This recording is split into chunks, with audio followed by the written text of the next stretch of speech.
Madame, Monsieur, bonjour et bienvenue dans cette édition de novembre 2012. Il paraît que les moutons favorisent le sommeil. Eh bien, nous en avons trouvé, des moutons, qui tiennent les enfants bien éveillés.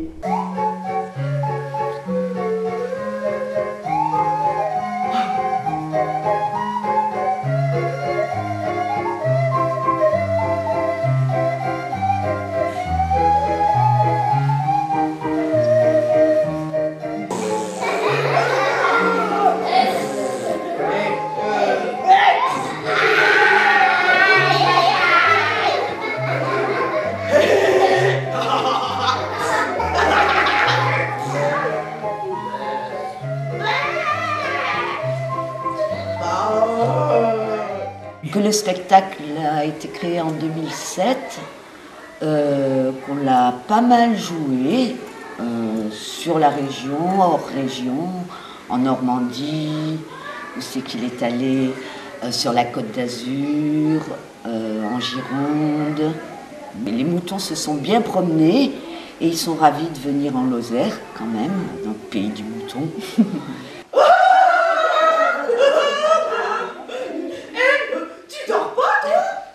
Pas fatigué, pas sommeil, pas dormir.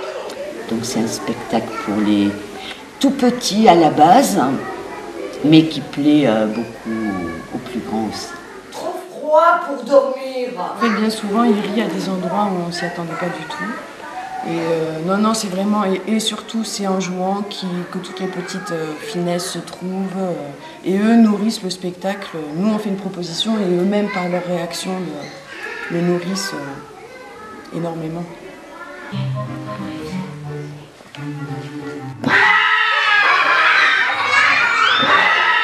C'est à la suite de la lecture d'un album qui parlait du sommeil, dans lequel il y avait des moutons. Et Aude revenait d'une formation, je crois, sur la mousse. Et voilà, c'est parti de l'idée de jouer avec des cubes de couleurs. Et puis on s'est dit, les cubes avec des pattes, avec des têtes. Et on avait aussi envie d'un spectacle qui se fabrique en même temps qu'il se joue. Donc, voilà.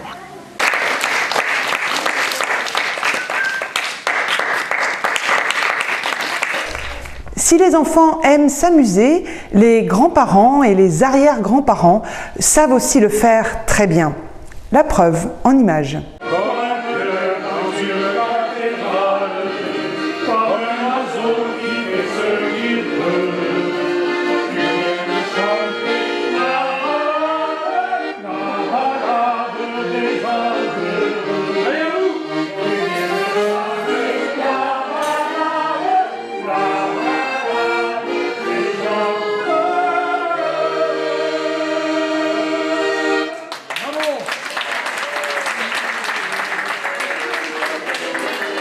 Donc aujourd'hui, c'est un regroupement de plusieurs maisons de retraite, du club du troisième âge, du service de soins à domicile. Donc sur un bassin, on a choisi de prendre le bassin du sud-ouest Lozère à peu près. Il y a donc les 6 maisons de retraite qui se sont rencontrées pour que tous les résidents puissent assister ensemble à un même spectacle. Nos voisins Espagnac, Chanac, Mervès, le Collet d'Odez, qu'est-ce que j'ai pu oublier, l'hôpital de Florac, bien sûr, le SIAD de l'hôpital de Florac et Vialas. Et puis voilà, je crois que je vous remercie tous. Je vous souhaite de passer une très bonne et très agréable après-midi. Et je vais laisser la place à la troupe des comédiens nantais, dont la particularité de leur âge est d'avoir 68 ans pour le plus jeune et 88 pour le, je ne sais pas si on peut dire le plus âgé, parce que certains parmi vous le sont encore. Donc voilà, je place au spectacle. Bon après-midi à tous.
un spectacle, comme vous avez pu le voir, d'une troupe de théâtre qui ont l'âge quasiment des pensionnaires de nos maisons de retraite. Donc je pense qu'ils donnent un sacré coup de jeune en plus, pour peu qu'on ait pu le voir jusqu'à présent. Il faut savoir que cette semaine bleue est quand même coordonnée par le CODERPA. C'est vraiment de faire des résidents, des gens qui ont le droit de citer, comme voilà, des vrais citoyens à part entière. Cette journée-là a été possible d'abord et avant tout parce que les animateurs de toutes les maisons de retraite se rencontrent régulièrement et donc c'est vraiment leur choix et leur décision d'avoir organisé ce spectacle-là.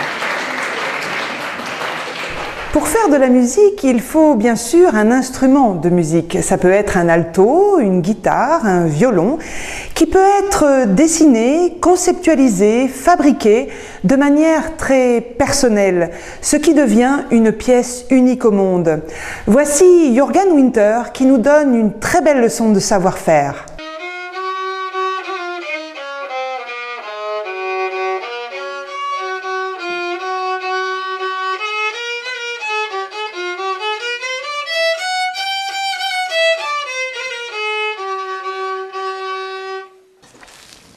Luthier, on devient surtout par l'expérience. Mais pour acquérir cette expérience, il y a des écoles qui vous mettent sur le bon chemin, qui vous apprennent un tas de choses. Mais ce n'est pas tout. Et après, il faut acquérir une expérience et c'est des grands maîtres qui vous transmettent ça. Moi, je fabrique plusieurs. J'ai commencé avec la guitare classique, la guitare flamenco, et après, c'était le violon qui m'a intrigué, et j'ai fait une formation de fabrication de violon. Et puis, j'ai fait les deux, j'ai fait les guitares et les violons. Vous voyez qu'elle bouge là? Elle est tombée. C'est un élève c'est un jeune qui l'a fait tomber. Il n'a pas fermé sa housse. Et il y a une petite fente qui est apparue que je vais recoller. Là, je vais à l'intérieur, je pousse un peu, j'ouvre la fente et je vais mettre la colle. Et après, un petit cercle. Comment on choisit le bois pour les instruments? C'est du bois spécial, c'est du bois qui a poussé très lentement dans les hauteurs, les Alpes, autour des Alpes, les Vosges, le Jura. Un bois qui pousse lentement, qui a les cernes bien serrées. Je vais vous montrer un bout d'érable qui est un peu ondé. Voilà. Et ça, c'est des spécialistes. Des marchands de bois, des spécialistes qui se spécialisent ou qui ont la connaissance pour la lutherie, qui choisissent les bons arbres, qui font scier pour la lutherie spécialement. D'épicéa, c'est pour les tables de violon. Et vous voyez les cernes très droits, très réguliers, l'espacement est très régulier. Et en plus, il est en quartier. Donc les cernes sont droits sur la face. Voilà, ça c'est le bois de lutherie parfait. En tapant dessus, on a déjà un petit son qui sort. Ça c'est pour les violons, pour les guitares, c'est un peu pareil pour la table. C'est l'épicéa des Alpes, des Vosges, du Jura. Et pour le fond, avant ils utilisaient le même bois, l'érable pour les fonds et les éclisses. Mais après, on a trouvé que le bois, le palissandre, un bois dur, exotique, un peu plus dur, un peu plus compact que l'érable, sonnait quand même mieux. Donc aujourd'hui, beaucoup de guitares sont des guitares de lutherie, de qualité un peu bonne, sont faites dans ce bois-là. Dans l'atelier ici même, l'érable, les bois, donc les éclisses, l'érable. Une table en épicéa.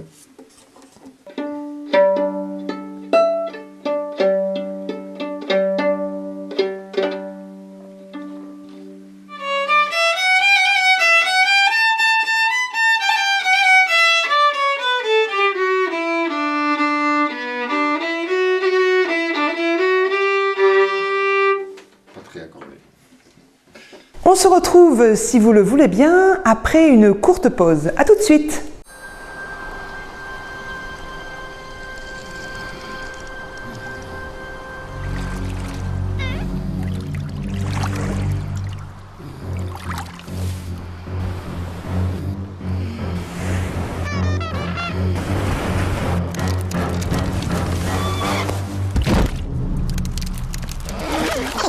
it's smarter to travel in groups. Take the bus. The Lane. La Genette Verte fête cette année ses 15 ans d'existence et vient de subir un lifting important, une vraie mise en beauté pour cette saison 2012-2013. La journée d'ouverture a été consacrée aux internationales de la guitare.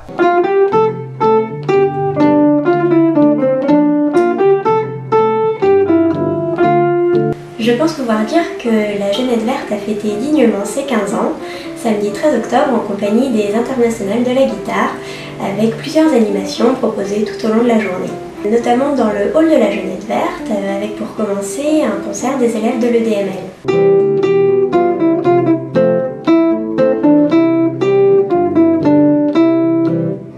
Un luthier était également présent pour exposer ses instruments et parler de son métier. Dans le port d'Amsterdam, il y a des marins qui mangent sur des nappes trop blanches des poissons ruisselants. Ils vous montrent des dents à croquer la fortune, à décroiser la lune, à bouffer les haubans. Et ça semble avoir eu jusque dans le cœur des frites que leurs grosses mains invitent à revenir en plus, puis se lèvent en riant. Dans un pli de tempête, referment leurs braguettes et sortent en rôdant. Dans le port d'Amsterdam, dans le port d'Amsterdam.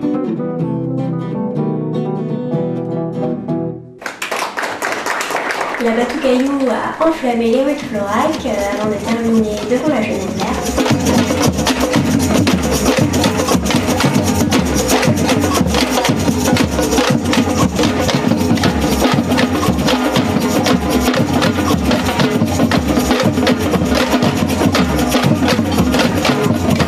Une soixantaine de personnes se sont retrouvées à la cave du 25 pour assister au set Jazz Manouche organisé par l'association Hardy Lézard et donné par des musiciens amateurs et confirmés.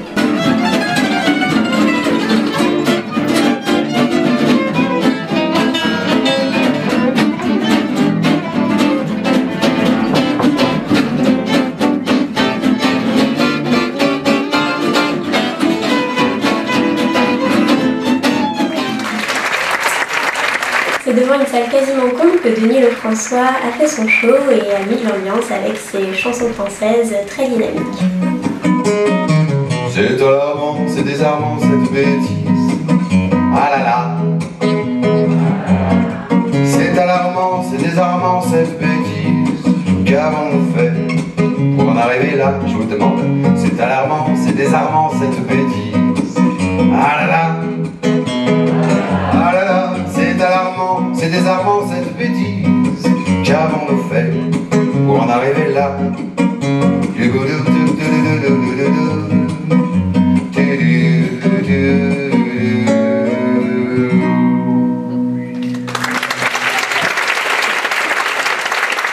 Enfin, Piers Falcini a fait vibrer la multitude de spectateurs venus d'un peu partout pour assister à son concert exceptionnel.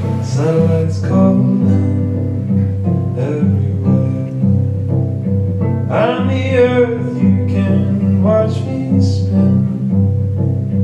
You're the world that I'm moving in circles round you. What you're going through, I've been watching days go by. I've been watching.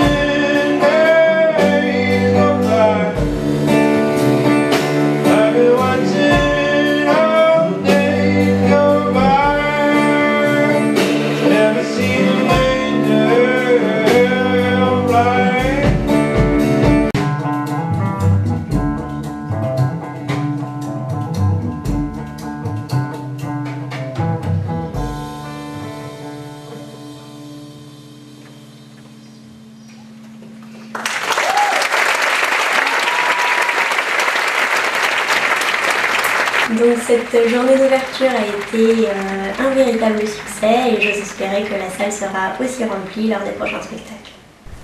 Cette année, la commémoration du 11 novembre a eu lieu dans plus de 800 villes et villages de France et bien sûr à Florac.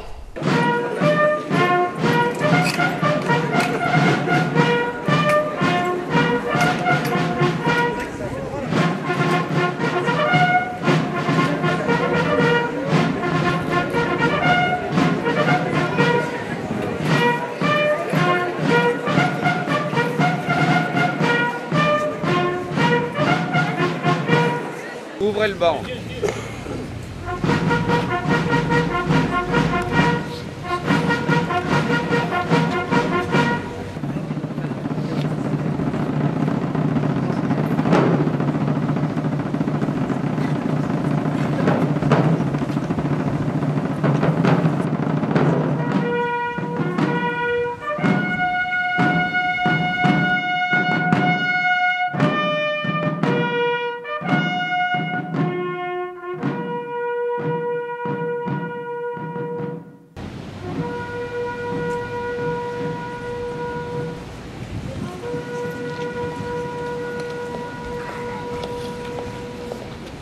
« 11 novembre 2012.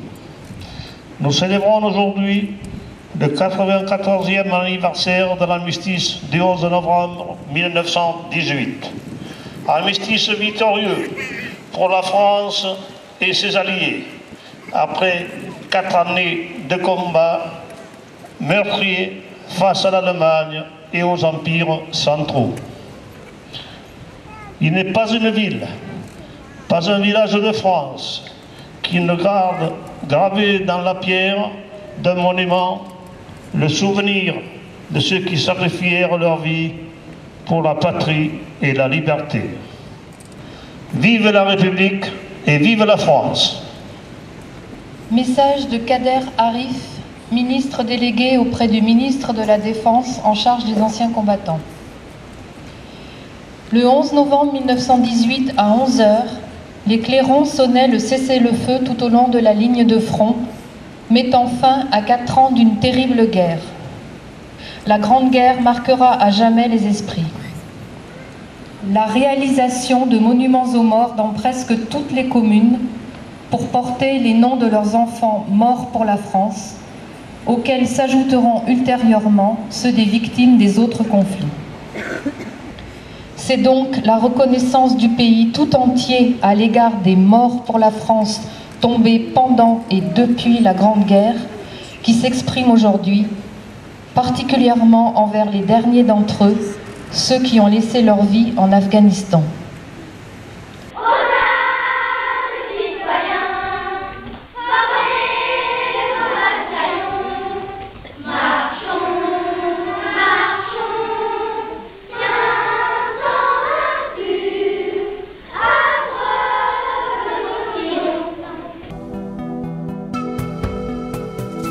Voilà, cette édition est terminée. Venez nous rejoindre sur Facebook pour critiquer, pour revendiquer, pour exiger aussi. Je vous retrouve donc pour la prochaine édition. Au revoir.